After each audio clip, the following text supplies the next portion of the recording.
Hi, this is Adam with Small Town Machine Shop, and we're back working on the reed-prentice lathe. Sorry about the sun there, it's coming through the one gap through all the stuff in the shop. So what I've done, I'm doing my mock-up now. So I did, I set the motor in there, and I put that bolt in there to kind of, pivot it. I just took my adjustable square to both sides. Made sure it's pretty close, and it's really close. Then you take the chain. I put a flat bar between the sides of these teeth and the side of the gear. I tapped it into place. It's all based off that hole. So that way when I take the motor out, everything should be right back in because I'm going to use that hole. When you set this up where this chain goes, you need to keep it about at least 3/4 of an inch away from this, or else it won't fit in the chain guide. But you do have some leeway. And the chain has these ribs in it. That keeps it from walking off. So you do have a little bit of play left to right. This thing will let you know if the motor's not adjusted right. The chain will make slapping noises and stuff like that. So we got it all mocked up. And on this particular lathe, here's the tightening situation. You loosen that bottom bolt and tighten that other one. This motor is quite a bit shorter because we're almost at the top of that guy to get it in place. So now what I'm going to do is take a pick. I'm going to scratch the other 3 holes. Take the pick in there, run it around, scratch. That way it'll leave you with a scratch mark the size of the circle where you need to put the bolt. And then we will take the motor out. And there will actually be enough room for me to get a normal hand drill in there. And I'll drill the holes a little oversized, the bolt holes a little oversized, so I have some fine tuning adjustment. Not gonna go crazy oversized. Then bring the motor back in, and this at a slant is making it irritating to keep the motor there because it wants to slide off. So yeah, we'll get the motor bolted in, and we'll see where we're gonna run our wiring. It's coming up there. There's no holes in the, I might run it out the back, come around top. We'll see. I don't want to drill any holes in the casting to my lathe. So it won't be attached to the lathe physically. Unless it's in a non-damaging way. I don't like doing that. And I just took this cover off so I had more room to, see the alignments and everything. But you could leave your outside cover on and do this just as easily. Okay, let me get my pick, do some scratching, and then we'll continue on. Okay, and we're back. Had a customer swing by, so it got a little later on me than I would have liked. We'll press on. I'd like to get the motor bolted in tonight. Okay, so you can see the mark right there where I scratched it up. The other one's back there, too hard to see. So now, take a punch. Mark it right there in the middle.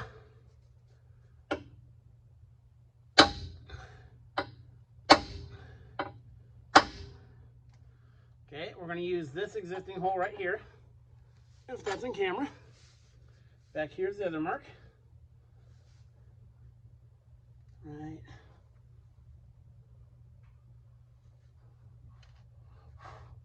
Right there.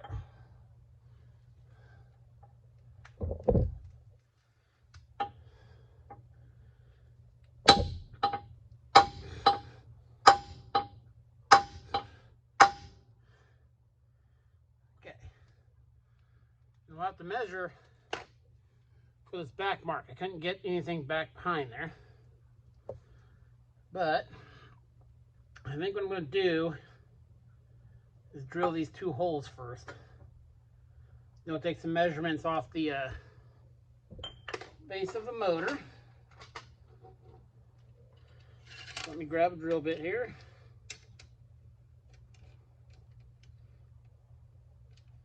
I'm pretty sure this base is cast iron. I could be wrong. Also hope you can hear me because I'm laying on the floor next to you.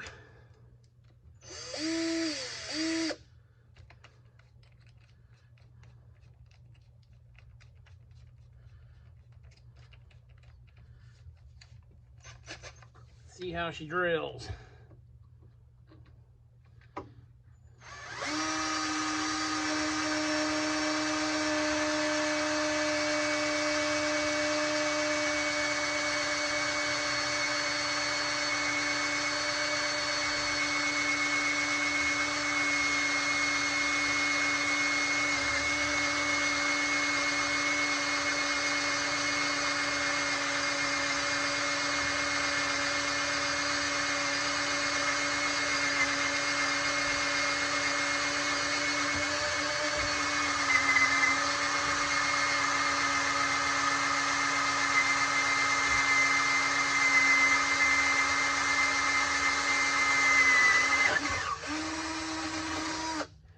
That plate is pretty thick.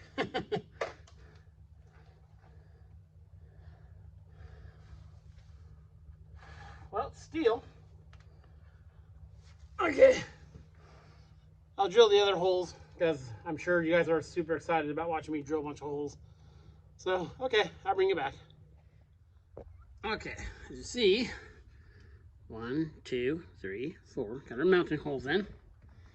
When I know what to drill, then for the bigger ones, going to the big Craftsman now. This drill, it's gonna have a date on it. Now it says made in China. This is the torquiest. There's a nice slow speed to it. This is the single best corded drill, and I've used Crafts or Milwaukee's, and you know, all kinds of brands. This specific drill has been the best corded drill I've ever used in my life. It is torquey, which you gotta watch in tight spaces where you can't get a good grip on it. You know, this thing will be a wrist breaker. But it's just nice, and I mean, you know, kind of kicks when you turn it on. It's an awesome, awesome drill. So use that guy to finish it up. So now, I'm gonna try to get the motor back in there for tonight. If not, that'll be tomorrow. So we'll see. Okay, I'll bring it back. Okay, so I didn't get the motor in, I'll do that tomorrow.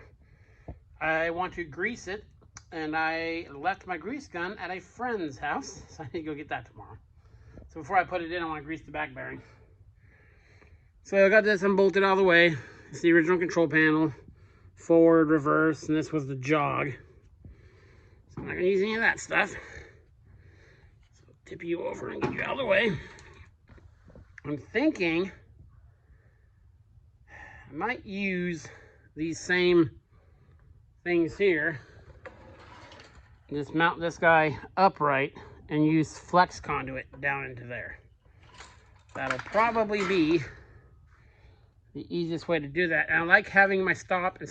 I do not like reaching across a machine to grab a start or stop button or to work a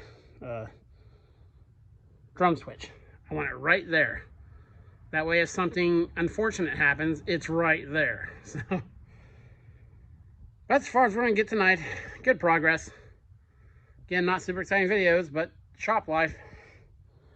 So tomorrow we'll take this guy off. We'll take all this stuff off.